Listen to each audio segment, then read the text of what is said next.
2014년 화제가 되었던 개봉 영화가 한 편 있었습니다. 그 영화는 이 정유재란 당시 이순신의 명량 대첩을 소재로 했던 영화 명량이었습니다. 이 영화는 7일 동안 평균 98만 명이 매일 보는 대기록을 세웠고 7일 만에 600만 명을 돌파한 진기록을 세우기도 했습니다. 전문가들은 이 영화가 왜 흥행했는가에 대한 이유로 진정한 리더의 모습을 이 시대에 보여주었기 때문이라고 했습니다. 요즘 사는 시대에 정말 우러러보고 존경할 만한 지도자가 없는데 이 명량이라는 영화에서의 드러났던 이순신의 인간적이면서 또 고난을 극복하는 또는 나라를 세우는 이 엄청난 그의 모습에서 이 시대의 지도자의 모습을 보았기 때문이라고 했습니다. 며칠 전 4.15 총선 때 우리는 많은 지도자들을 뽑았습니다. 여러분 원하는 지도자 당선되었습니까? 그들에게서 우리는 진정한 지도자의 모습을 국민 모두가 아마 기대할 것이라고 생각합니다. 그들 모두가 뭔가 이순신 같은 그러한 진정한 지도자의 모습 갖추기를 아마 바랄 겁니다. 어떤 사람이 만약에 이 시대는 이순신 같은 사람이 필요하다고 말하면 긴 설명이 굳이 필요 없이도 우리는 다 알아듣습니다. 이것이 바로 역사가 주는 힘이에요. 역사의 스토리를 어느 정도 공유하고 있는 사람들에게 이 시대는 이순신이 필요하다라고 말하면 그 한마디로 어떤 지도자가 필요한지에 대한 설명이 다 되는 거죠. 오늘 성경 말씀 보면은 사도 바울은 유대인들에게 1500여 년의 긴 이스라엘 역사를 요약하고 있습니다. 무엇 때문에 이스라엘 역사가 필요했을까요? 본문을 보면 바울은 지금 설교를 하고 있거든요.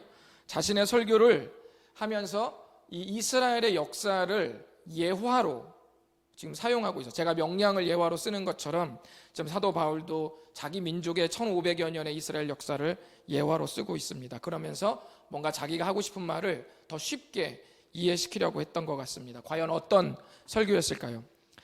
먼저 앞전의 줄거리를 조금 요약해 좀 드리겠습니다. 여러분 일주일 만에 보니까 우리는 망각의 동물이잖아요. 잘 까먹다 보니까 앞전의 줄거리 아주 조금만 요약해 드리면 빠르게 성장한 이방인 교회 있었죠. 무슨 교회였죠? 안디옥 교회였습니다. 이 안디옥 교회는 바나바와 바울이라는 최고 지도자, 오늘날로 말하면 저와 같은 담임 목사급의 지도자 2명을 해외 선교로 파송했습니다. 바나바와 바울이 이끄는 선교팀이 첫 번째 들른 곳 어디였냐면 바나바의 고향이기도 했던 키프로스 섬이었습니다.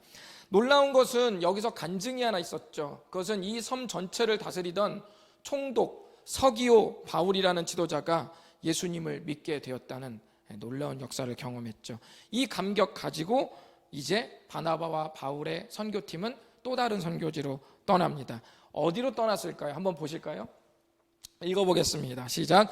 바울과 및 동행하는 사람들이 바보에서 받고 밤빌리아에 있는 버가에 이르니 그들은 버가에서 더 나아가 피시디아 안디옥에 이르러 안식일에 회당에 들어가 앉으니라. 아멘. 지도를 보시면 지금 여러분이 보시는 대부분의 지역은 이 윗부분의 지역은 터키를 말하고 있습니다. 태기 형제님 기억나요? 네, 기억나실 겁니다. 지도를 보시면 지금 바나바와 바울이 서기오 바울 총독을 구원시켰던 섬이 바로 이 키프로스 섬이죠. 여기서부터 어디로 떠나냐면 말씀을 보니까 이 곳에서 배 타고 이 버가라는 지역을, 여기는 터키입니다. 버가라는 지역을 방문했고 이 버가에서 어디를 가냐면 바로 위에 있는 비시디아 안디옥이라는 지역을 방문했다고 되어 있습니다. 이 비시디아 안디옥에서 이르렀다고 했는데 바로 여기서부터 우리는 이 지역 일대 전체를 갈라디아 지역이라고 우리는 부릅니다. 물론 지도상에서는 저 윗부 북쪽이 갈라디아라고 돼 있죠. 그런데 나중에 로마가 이 지역을 점령하면서 이 지역 편성을 어떻게 했냐면 이 아랫부분까지 전부 갈라디아라는 지역 이름에 전부 편성을 그렇게 시켰습니다. 그러니까 지금 이제 바울과 바나바의 선교팀은 어딜 들어갔어요? 갈라디아 지역 남쪽에 있는 비시디아 안디옥이라는 곳을 이제 방문했다는 것을 우리가 알 수가 있는 것이죠. 그 지역은 이방 지역이었지만 유대인들이 있었고 이들이 모여 예배하는 회당이라는 곳이 있었습니다. 유대인들은 어떤 관습이 있었냐면 그 이방 지역에 있는 회당이 있잖아요. 그러면 어떤 유대인 선생님이 그 지역을 방문하면 그분에게 설교를 부탁하는 관습이 있었어요. 별로 좋지 않은 관습이죠. 제가 어딘가 방문했는데 누가 저한테 설교를 시키면은 저는 별로 좋아하지 않을 거예요. 그런데 이곳은 지역의 회당을 방문하면 그 선생님에게 반드시 꼭 설교를 부탁드리는 관습이 있었습니다. 그러니까 비시디아 안디옥에 바울의 일행이 와서 회당에 들르자 당연히 그 안에서 회당을 담당하고 있던 회당장이 자연스럽게 유대인 선생님이었던 바울에게 말씀을 부탁한 거죠. 설교를 부탁했다는 말이죠. 그러면서 바울은 설교를 시작하는데 약 1500년간의 이스라엘 역사를 아우르면서 유대인들에게 아주 웅장한 설교를 전하기 시작했습니다. 역사를 아우르면서 바울이 전한 설교는 한마디로 우리를 구원할 주님이 오직 예수님뿐이라는 것이었어요. 아주 간단하고 심플한 그런 설교였습니다. 하나님께서 바울을 통해 왜 이 간단한 한마디를 역사에 담아내려고 싶어 했을까? 왜 1500년이라는 긴 역사에 이 간단한 오직 예수님만 우리의 구원이다라는 이 간단한 메시지를 그 안에 담으려고 했을까요?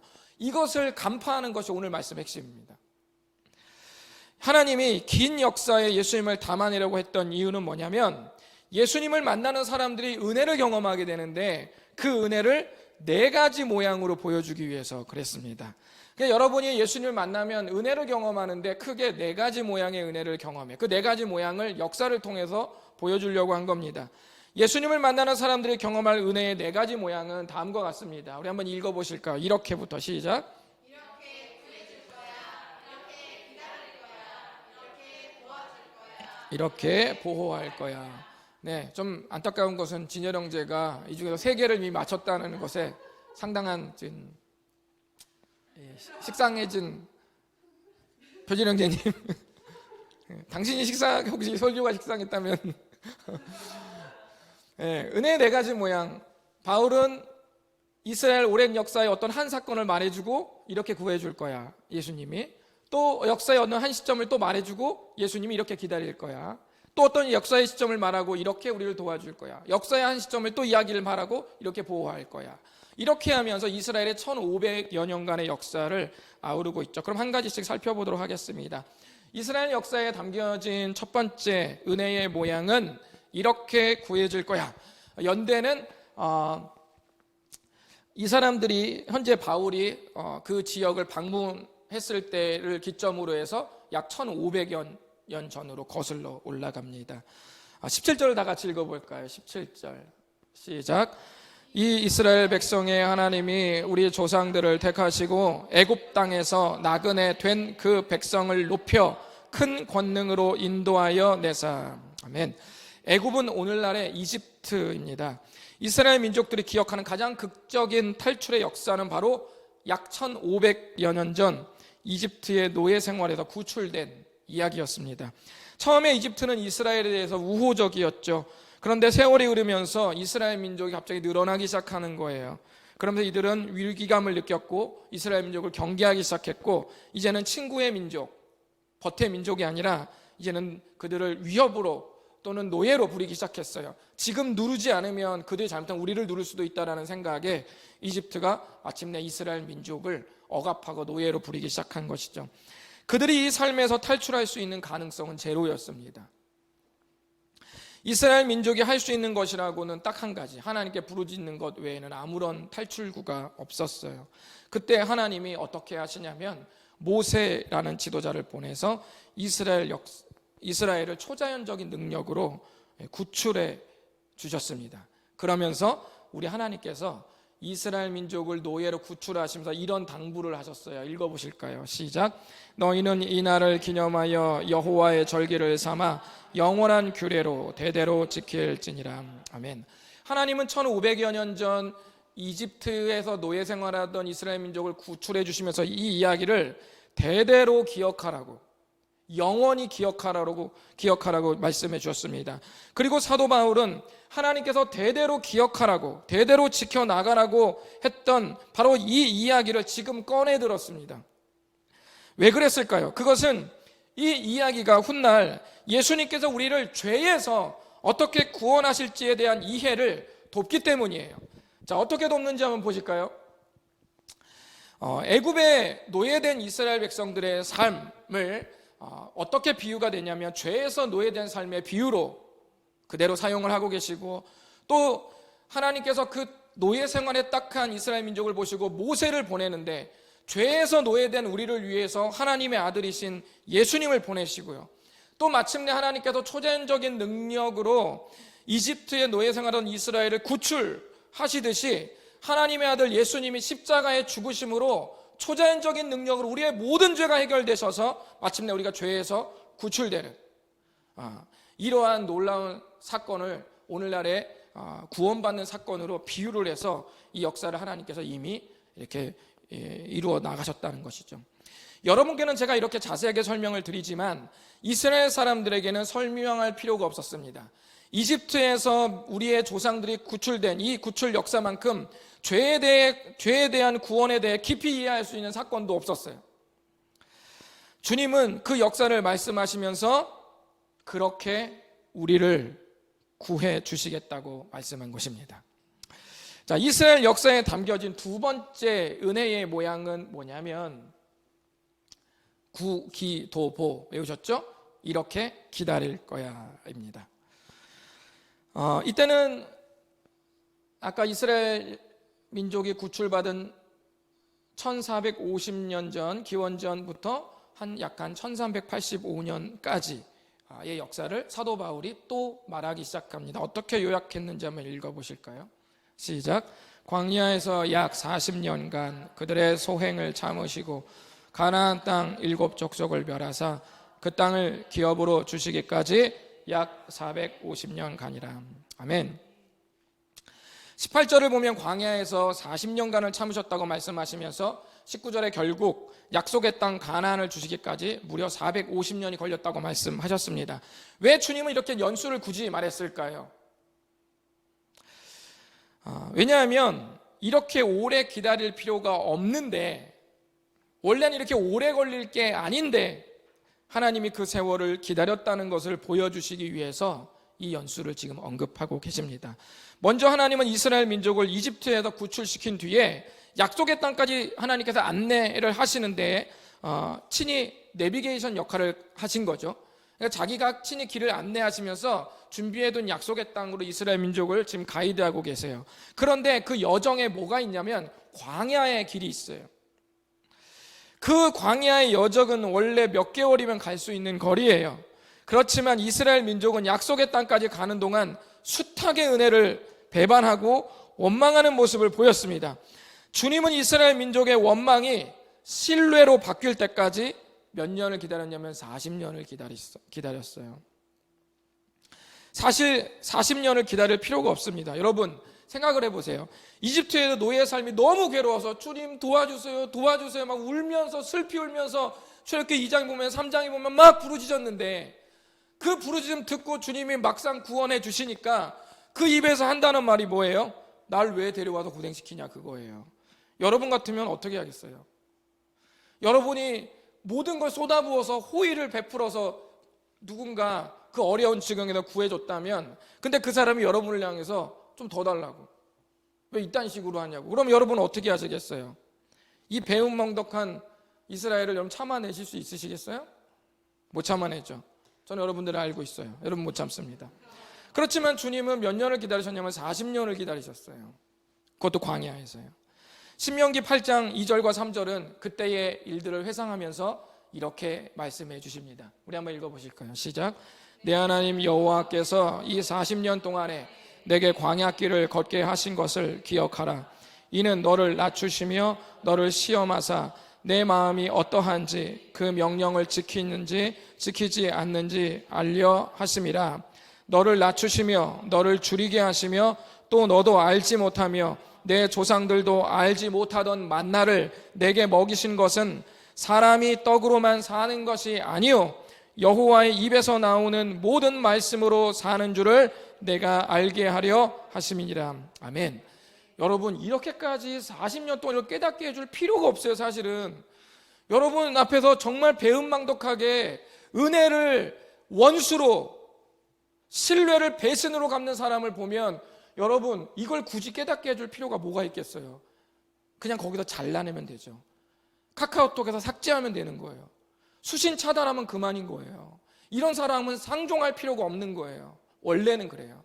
그런데 하나님은 40년 동안 기다리시면서 무슨 작업했냐면, 그들이 인생을 살 때 사람이 먹는 것으로만, 떡은 우리가 만든 모든 재물과 필요 모든 걸 다 의미하는 거예요. 사람이라는 것이 나에게 인생에 필요한 어떤 물질적인 것, 그런 걸로만 살 수 있는 것이 아니라 여호와의 입에서 나오는 말씀, 우리의 공허한 심령과 영혼이 채워지는 것, 인생의 진정한 의미를 깨닫는 것이 동반돼야지만 진짜 인생을 살 수 있다는 것을 아셨기 때문에 주님께서 무려 이렇게 오랜 동안 기다리셨다는 것입니다.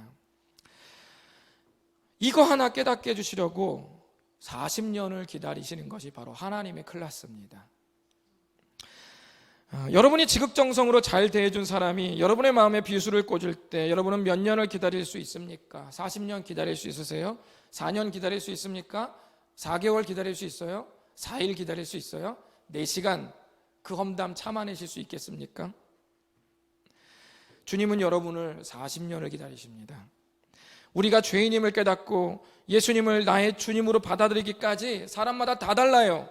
어떤 분은 초등학교 때 예수님을 믿은 사람도 있고, 어떤 분은 중학생 때, 어떤 사람은 고등학생 때, 어떤 사람은 대학생 때, 어떤 사람은 20대 직장 취업해서, 어떤 사람은 30대 때, 40대. 그런데 어떤 사람은 나이가 30, 40, 50, 60이 될 때까지도 넘어도 예수님 앞에 자기가 죄인이고 주님만이 십자가에서 날 구원해 주실 수 있는 분이라는 고백을 하고 싶지 않은 분이 있을 수도 있어요. 믿고 싶어도 믿지 않아지는 분도 있고, 아니면 마음속에 줄다름질을 하면서 죄송하지만 주님 그것은 제가 받아들일 수 없습니다라고 끝까지 아직까지 이게 기다리고 계신 분도 있습니다. 이런 사람에 대해서 주님은 어떤 반응을 보이실까요? 우리 한번 다 같이 읽어보겠습니다. 시작. 주의 약속은 어떤 이들이 더디다고 생각하는 것 같이 더딘 것이 아니라 오직 주께서는 너희를 대하여 오래 참으사 아무도 멸망하지 아니하고 다 회개하기에 이르기를 원하시느니라. 아멘. 어떤 분은 우리가 주님을 제대로 안 믿으면 주님이 금방 벌하실 거야. 내가 주신 그 은혜를 내가 다른 것에 사용하면, 악용하면, 또는 내가 곁길로 가면 주님께서 나를 채찍으로 때려서 나를 혼내실 거야, 벌하실 거라고 생각하지만 여러분 그게 핵심이 아닙니다. 주님은 그 누구도 죄로 인해서 멸망하는 것을 원치 않으시기 때문에 기본적인 주님의 마음은 오래 참으심이에요. 그걸 기억하셔야 됩니다. 주님은 그 누구도 죄로 인해서 멸망하는 것을 원치 않으세요. 그것을 이스라엘의 역사를 빗대어서 우리에게 내가 이렇게 너희들을 기다릴 거야 라고 말씀하고 계신 것입니다. 이스라엘 역사에 담겨진 세 번째 은혜의 모양은 이렇게 도와줄 거야입니다. 그는 1385년부터 약 300년 정도, 1050년까지 의 역사를 지금 사도 바울은 또 요약하고 있습니다. 어떻게 요약했는지 좀 보실까요? 20절 한번 읽어보겠습니다. 20절. 네, 아이고. 20절이 사라졌네요. 자, 20절을 제가 읽어드릴게요. 아주 간단합니다. 그 후에 선지자 사무엘 때까지 사사를 주셨더니, 우리 한번 따라해 보실까요? 그 후에 선지자 사무엘 때까지 사사를 주셨더니, 네, 그 시대가 바로 요 시대입니다. 20절을 보면은 선지자 사무엘 때까지 하나님께서 사사를 주셨다라고 말하고 있어요. 고대에는 여러분 왕과 백성이 있죠. 왕은 나라를 다스리고 백성은 왕에게 무조건 복종해야 돼요. 그래서 고대의 국가는 대부분 왕정 국가죠. 그런데 이스라엘이라는 나라는 인접한 모든 나라가 왕정 국가인데도 불구하고 이스라엘 나라에는 왕이 없었습니다. 왜냐하면 이스라엘은 하나님께서 왕으로 친히 다스리는 나라였기 때문이에요. 왕이 없었던 게 아니라 인간 왕이 없었다는 말이에요. 왜냐하면 하나님이 왕이 되는 그런 나라였습니다. 그래서 이 당시 이스라엘 지도자를 왕으로 부르지 않고 뭐라고 불렀냐면, 따라해 보시겠습니다. 사사라고 불렀어요. 왜 사사라고 불렀냐면 왕이 아니에요. 왕이신 하나님의 다스림을 그대로 전달하고 대행하고 분별해주는 그런 역할을 한다고 해서 사사라고 불렀습니다. 그래서 사사라는 의미는 무슨 뜻이냐면 재판관이라는 뜻이에요. 이 시대의 이야기를 담은 성경이 바로 여러분이 잘 아시는 구약의 사사기입니다. 이 시대의 특징을 성경은 한마디로 요약했습니다. 여러분, 사사기라는 거의 한 300여 년간의 이 시기, 그러면 어떨까요? 어떤 시기였을까요? 사사기는 한마디로 요약합니다. 읽어보겠습니다. 시작. 그때 이스라엘의 왕이 없었으므로 사람이 각기 자기의 소견에 옳은 대로 행하였더라. 아멘. 여러분 보세요. 사실 왕이 없지 않았죠. 인간 왕이 없었을 뿐 이스라엘 역사는 늘 하나님이 왕이셨어요. 그런데도 이들은 하나님을 왕의 자리에서 몰아내고 각자 자기 생각에 옳은 대로 행동했던 시대였어요. 오늘날도 여러분께서 만약에 마음속에 주님이라고 말하면서도 여러분이 경험한 대로, 여러분이 배운 대로 각자 소견에 옳은 대로 행동한다면 우리는 이 땅을 살고 있어도 사실은 사사기의 시대를 살고 있는 거랑 똑같은 겁니다. 그런데도 이들은 하나님을 왕의 자리에서 몰아냈어요. 그리고 각기 자기가 옳다고 생각되는 대로 그대로 행동하던 시대였습니다. 이 시대의 주요한 특징은 이래요. 여러분 잘 들어보세요. 이스라엘 민족이 각자의 생각대로 마음대로 죄를 짓고 살다가 자기들이 초래한 위기로 인해서 하나님께 막 부르짖어요. 부르짖으면 그때마다 하나님이 누구를 세우냐면 사사를 세워요. 재판관을 한 명 세워서 이스라엘을 구원하셨어요. 재판관은 꼭 여기서 법정에서만 판하는 분이 아니고 여기서 말하는 사사는 전쟁에서도 참가하고 각종 우리의 모든 삶을 하나님 말씀으로 판별하는 그런 역할도 다 했습니다. 사사기는 이 이야기를 다음과 같이 이렇게 요약했습니다. 한번 읽어보실까요? 시작. 여호와께서 그들을 위하여 사사들을 세우실 때에는 그 사사와 함께 하셨고 그 사사가 사는 날 동안에는 여호와께서 그들을 대적의 손에서 구원하셨으니 이는 그들이 대적에게 압박과 괴롭게 함을 받아 슬피 부르짖음으로 여호와께서 뜻을 돌이키셨음이거늘 그 사사가 죽은 후에는 그들이 돌이켜 그들의 조상들보다 더욱 타락하여 다른 신들을 따라 섬기며 그들에게 절하고 그들의 행위와 패역한 길을 그치지 아니하였으므로.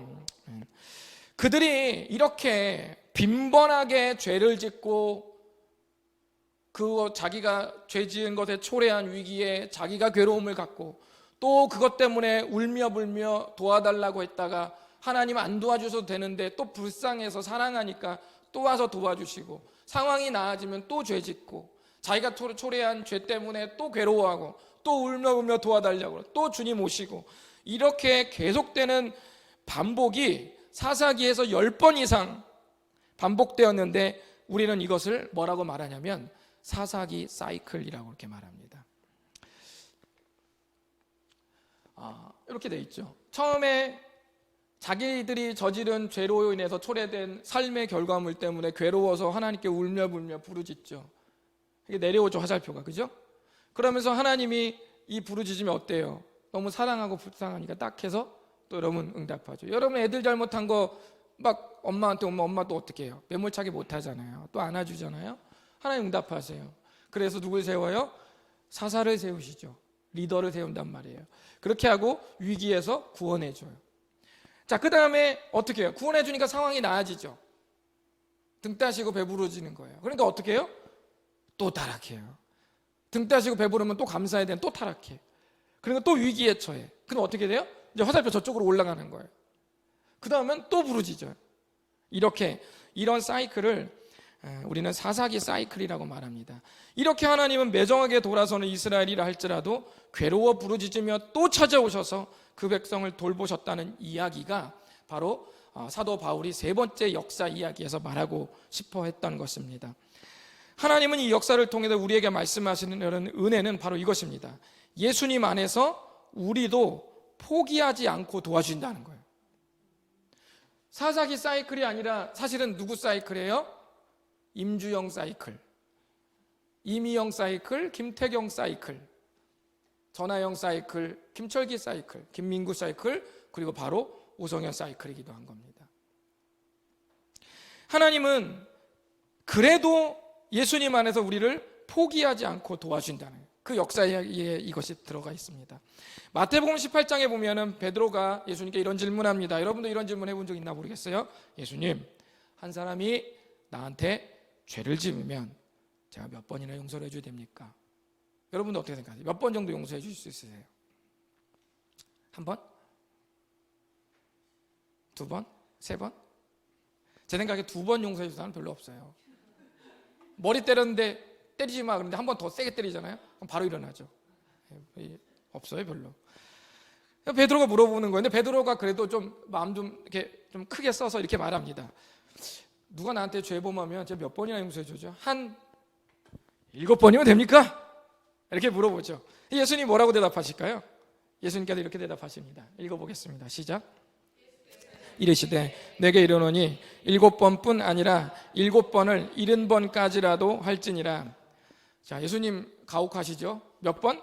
7번을 70번까지 용서해라. 이거 몇 번이죠? 7 곱하기 70은 490번이죠. 그러니까 우리 예수님 490번 용서하라는 거야. 그런데 우리가 이걸 수치로 이렇게 보시면 안 돼요. 왜냐하면 이스라엘에서 7은 좀 완전하다는 의미가 있어요. 그런데 완전한 의미 7에다가 완전한 숫자 또 70을 또 곱한다는 것은 무슨 의미냐면 용서의 제한이 없다라는 말이에요.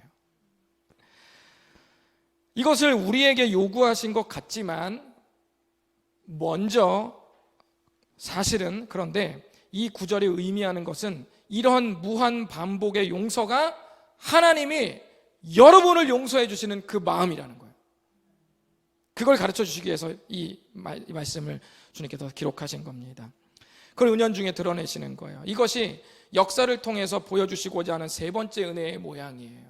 내가 너를 아무리 반복되는 사사기 사이클이라고 할지라도 내가 너를 도와주러 오겠다라는 것입니다. 이렇게 도와주시겠다는 거죠. 마지막으로 이스라엘 역사를 통해 담겨진 네 번째 은혜의 모양, 구, 기, 도, 보. 마지막 보 뭐죠? 이렇게 보호할 거야. 기대되지도 않아요. 진열 형제가 다 맞춰가지고요. 이것은 1050년이 어디냐면 이스라엘이 사사의 시대를 마감하고 이제 이스라엘 민족이 견디다 못해서 인간 왕을 구해요. 인간 왕을 구해서 첫 번째 하나님께서 왕으로 뽑은 왕이 누구냐면 사울이라는 왕이거든요. 그게 1050년이에요. 그러니까 왕정 시대부터 마지막 진짜 왕. 초대 왕이었던 사울은 엉망진창 왕. 그리고 마지막 우리의 진정한 왕 예수님은 가장 완벽한 왕. 이렇게 이 시대를 역사를 길게 아우르면서 사도 바울이 또 역사를 요약하고 있습니다. 어떻게 요약했는지 한번 보실까요? 시작. 그 후에 그들이 왕을 구하거늘 하나님이 베냐민 지파 사람 기스의 아들 사울을 40년간 주셨다가 패하시고 다윗을 왕으로 세우시고 증언하여 이르시되 내가 이새의 아들 다윗을 만나니 내 마음에 맞는 사람이라 내 뜻을 다 이루리라 하시더니. 아멘. 사울 왕은 실패한 왕의 전형을 보여주었고 다윗이 가장 완벽한 왕의 시대를 보여주었습니다. 다윗의 삶이 완전했다는 의미는 아니에요. 그건 아닙니다. 하지만 이스라엘 백성들이 자기들의 나라를 돌아보면서 우리나라가 언제 가장 좋았을까? 라고 동경하고 완벽한 시대를 추억했을 때 그 시대는 단연코 다윗의 시대였어요. 그래서 성경이 훗날 우리를 구원할 구원자를 예언할 때 그 구원자의 별명이 무엇이었냐면 다윗의 자손이었습니다. 그래서 마침내 실제로 다윗의 가문에서 훗날 예수님이 탄생하시죠. 23절 한번 읽어보실까요? 시작. 하나님이 약속하신 대로 이 사람의 후손에서 이스라엘을 위하여 구주를 세우셨으니 곧 예수라. 아멘. 하나님께서 우리를 보호해 주실 때 특징 중 하나가 뭐냐면 약속대로 보여준다는 거예요. 성경의 예언도 약속이거든요. 하나님의 아주 중요한 성품 중에 하나가 뭐냐면 약속을 결코 어기지 않으신다는 거예요.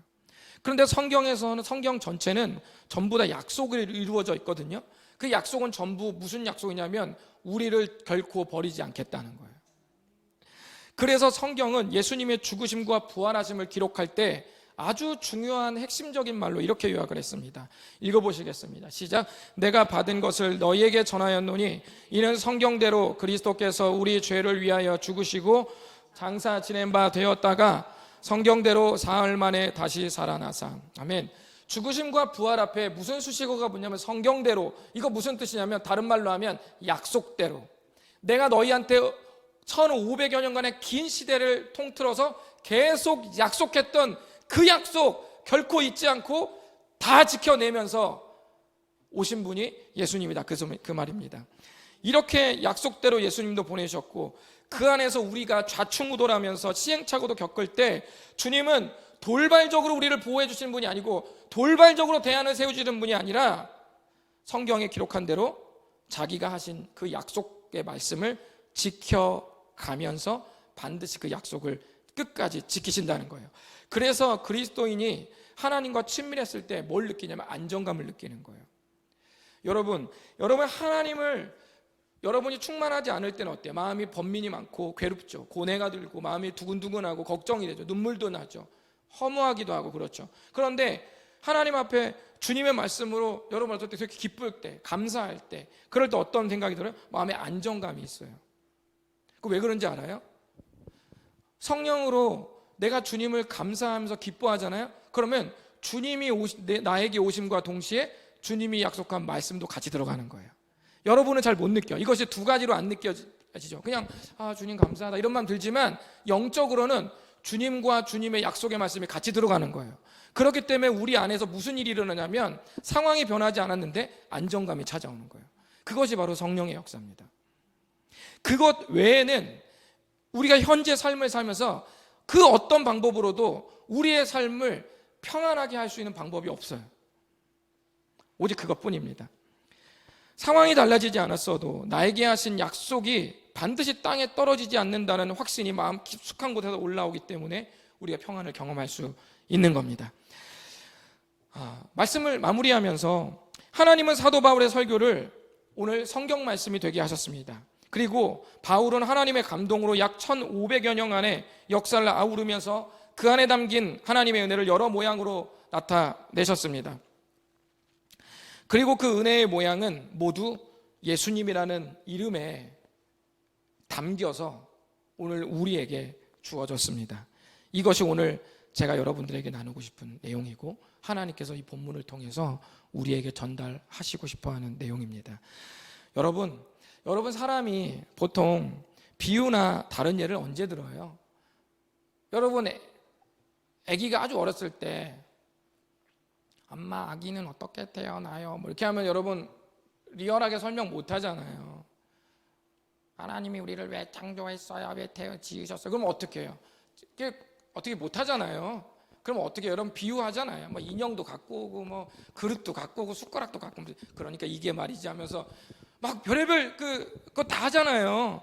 그러니까 사람이 보통 비유나 다른 뭐 것들을 갖고 와서 왜 자세하게 설명하냐면 그것은 더 쉽게 설명하라고 하는 거예요. 하나님께서 왜 많은 역사와 예들을 성경 속에 남겨놓았을까요? 그것은 우리에게 진짜 주고자 하는 그 구원의 감격과 은혜를 최대한 더 쉽게 말씀해 주시려는 그 은혜입니다. 우리는 거기서 뭘 볼 수 있냐면 하나님의 사랑을 볼 수 있어야 되는 거예요.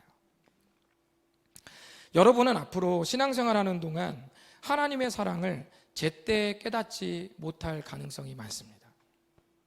적재적소에 하나님의 은혜를 깨닫는 사람은 정말 많지 않아요. 또한 여러분은 하나님의 호의를 원망으로 쏟아낼 수도 있습니다. 하나님이 계획이 있어서 여러분에게 베푸셨던 모든 사건들도 여러분들은 그것이 잘못된 거라고 하나님께 삿대질할 수도 있어요. 우리는 그럴 수 있습니다. 그때 하나님이 어떻게 하실지 오늘 말씀이 보여주는 거예요. 하나님은 이렇게 하십니다. 네 삶이 힘들지? 이스라엘이 이집트의 노예 생활에서 구출된 것처럼 내가 널 구해줄 거야. 아직도 내 사랑이 와닿지 않니? 아직도 내가 잘 믿어지지 않아? 신뢰가 되지 않니? 광야에서 이스라엘 백성들의 원망이 신뢰로 바뀔 때까지 40년을 기다렸던 것처럼 내가 널 오늘 기다릴 거야. 현재 네 삶이 진퇴양난이니? 이렇게도 막을 길이 없고 저렇게도 막을 길이 없이 괴로워? 그렇다면 이스라엘의 반복된 위기에 매 순간 사사기 사이클이 계속 돌고 있음에도 하나님께서 단 한 번도 나서지 않으시는 법이 없고 다 그때마다 울부짖음을 안타까워하시며 찾아왔던 것처럼 반드시 너와 함께 했던 것처럼 매번 매 순간 찾아가서 너를 도와줄 거야. 이렇게 말씀하시는 겁니다. 홀로 버려진 것처럼 불안하니 내가 이스라엘과 한 약속을 모두 지켰던 것처럼 반드시 너와 함께 한다는 약속 지키면서 널 보호해 줄게. 이렇게 말씀하시는 겁니다. 무한도전에서 인용했다가 유명해진 떠돌이 명언 중에 역사를 잊은 민족에게 미래는 없다라는 말이 있습니다. 이스라엘의 역사를 외면하는, 그 의미를 진짜 알지 못하는 그런 그리스도인에게 미래가 점점 뿌얘질 수 있습니다. 하나님께서 기나긴 역사를 통해서 우리에게 무슨 메시지를 주시려고 하는지 주님의 열정과 주님의 사랑을 보실 수 있으시기를 바랍니다.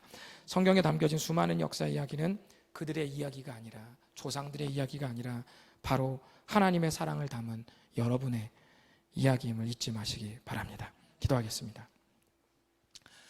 우리 이 시간 잠시만 눈을 감고 기도하실 때 하나님께서 단도직입적으로 은혜를 말씀하신 부분도 있지만 굉장히 장황하게 이스라엘 역사를 오랜 동안 구약 성경까지 기록해가면서 그렇게 유구한 역사를 하나님께서 재차 여러 번 언급하시고 예화로 드시는 이유는 내가 널 그만큼 사랑한다고, 내가 널 그만큼 은혜를 베풀기를 원하는데 그 은혜가 지극히 단편적이거나 돌발적이거나 일회성이 아니라 그만큼 내가 널 구해줄 거고 그렇게 기다릴 거고 그렇게 도와줄 거고 그렇게 보호해 줄 거라는 하나님의 그 사랑이 절절 끓는 그 마음이 그 역사에 들어있음을 우리가 알아야 할 줄 믿습니다.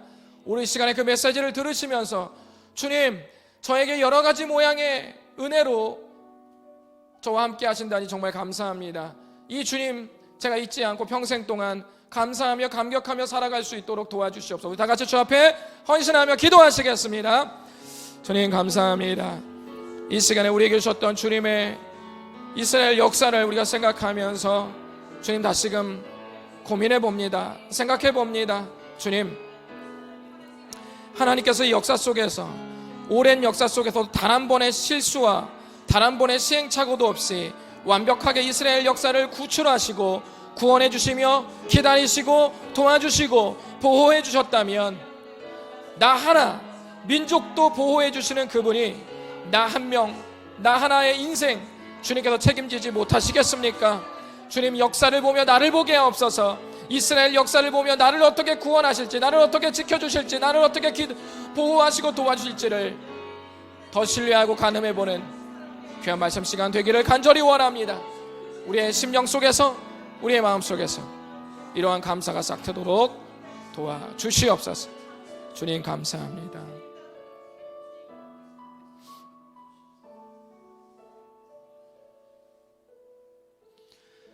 제가 기도하고 모든 온라인 예배를 마치도록 하겠습니다. 하나님 아버지 감사합니다. 때때로 외면하고 주님께 원망하고 울상을 짓고 내가 내 뜻대로 옳은 대로 행동하다가 빚어진 엎질러진 물에 또 괴로워 울부짖고 주님을 찾다가 또 주님 구원해 주시는 그 은혜에 감격하고 기뻐하다 또 실수하고 넘어지는 우리의 반복되는 이런 사사기 사이클에도 불구하고 언제나 찾아오셔서 우리를 사랑하시고 마지막에 종국적으로 소원의 한국까지 인도하시는 주님의 그 구원의 사랑과 십자가의 사랑에 다시 한번 감사를 드립니다.